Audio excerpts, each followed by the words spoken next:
আসসালামু আলাইকুম। তো আজকে জানবো যে ফেসবুকের রিকমেন্ডেশন আসলে কিভাবে কাজ করে, মূলত রিকমেন্ডেশনের কাজটা কি সেটা দেখব। তো এখানে আছে লার্ন হাউ রিকমেন্ডেশন ওয়ার্কস। তো রিকমেন্ডেশনটা আসলে কিভাবে কাজ করে মূলত, তো এখানে জানতে হবে যে মূলত এই রিকমেন্ডেশনটা মূলত কাজ করে মূলত কিভাবে বেশি মানুষের কাছে আসলে আপনার কন্টেন্টটা পৌঁছাবে, এবং আপনি কিভাবে অডিয়েন্সটা বেশি গ্রো করতে পারবেন, এবং সেটা আপনাকে জানতে হবে। মূলত রিকমেন্ডেশনের কাজটা হচ্ছে এটা। তারপরে সেটা হচ্ছে বৈধ উপায় বা অবৈধ উপায়। অনেকে আছে বৈধ উপায়ে করে, অনেকে আছে অবৈধ উপায়ে, যেমন কেউ আছে কিনে থাকে ফলোয়ার্স, তো এগুলো আসলে উচিত না। তো এগুলো ফেসবুক অ্যালাউ করে না। তারপরে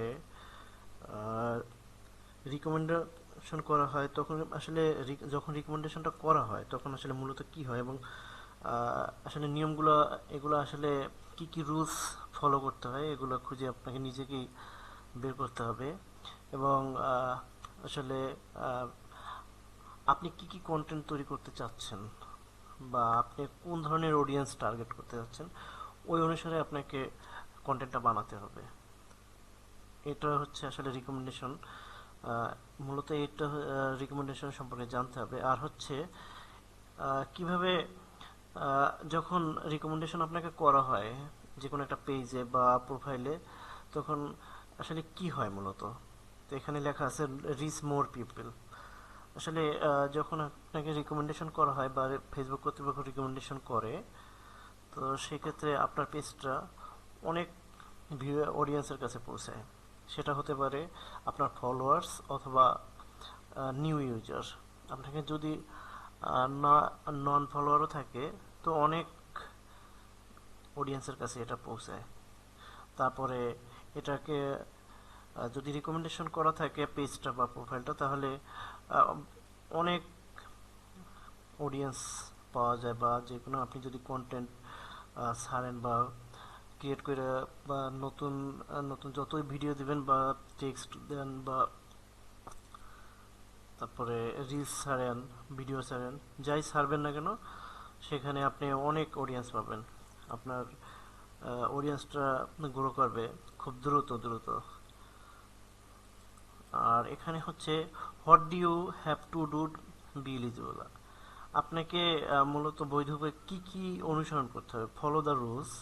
প্রথমে এখানে দেওয়া আছে make sure that you follow our community standard, তার মানে ফেসবুকের যে কমিউনিটি স্ট্যান্ডার্ড সেটা গাইডলাইনটা মেনে চলতে হবে। আর হচ্ছে আপনাকে কখনোই সেই যে বিজ্ঞাপন দেয়া হয় ফেসবুক থেকে সে তা থেকে ব্যান করা হবে না।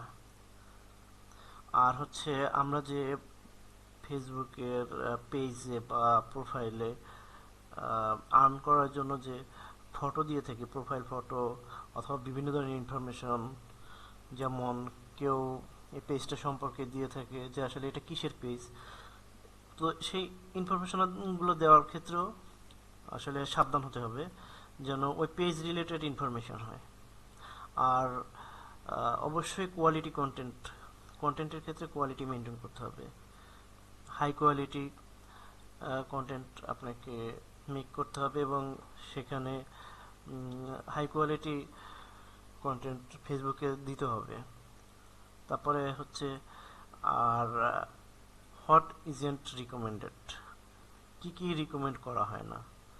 তো এটা বলতে বোঝায় সেন্সিটিভ আর লো কোয়ালিটি কন্টেন্ট। সেন্সিটিভ বলতে যেমন মৃত্যু বা মানুষের যে কোনো ইনজুর, এরপরে মৃত্যু, এগুলোর ভিডিও যদি দেওয়া হয় সেগুলো আসলে সেন্সিটিভ যে ভিডিও, এগুলো ফেসবুক এলাও করে না। তারপরে লো কোয়ালিটি যেগুলো আসলে কোয়ালিটি খুবই বাজে, সেগুলো আসলে ফেসবুক এলাও করে না।